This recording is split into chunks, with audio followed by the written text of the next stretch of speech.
السلام عليكم. تحية لكم. وادي من عند حارس السيارات. يوجد في مخي أفكار كلها تؤدي إلى السجن.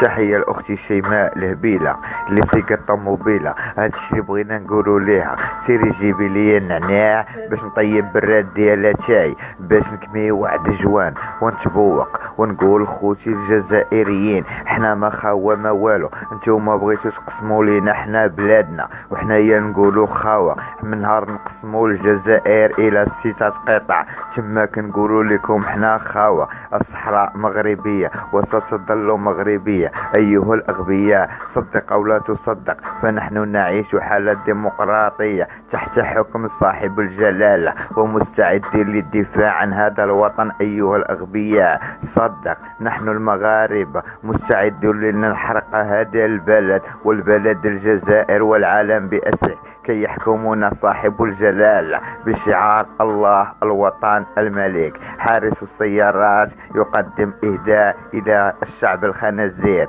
ما تبقاوش تقولوا لينا هادشي راه بزاف عليكم باش واحد يبقى يعيش في لندن ويقول احنا خاوة. احنا ما عمرنا كنا خاوة، والدليل عليها 1963 ادخل عليكم الحسن الثاني بشوية ديال الخرفان شعلين ليهم البولة هما يقادوكم. اش بغيتو عدنا مع محمد السادس خاطر جوان وقروا ورقة تعطيتها بويطة للشعب المملكة، وحنا مستعدين ما نوقفوا حتى الجزائر العاصمة. بغيتونا احنا موجودين، ما بغيتوناش هذه هي الدير. شيماء الهبيلة يا الجاي الكبيلة هي ما بغيناش نقولوا لكم بركة. حنايا شعب المخدرات ومستعدين نوقفوا عندكم حتى الجزائر العاصمة. الى اللقاء ايها الاوغاد الجزائر. تحية لكل واحد تنتمي للشعب المملكة المغربية بشعار الله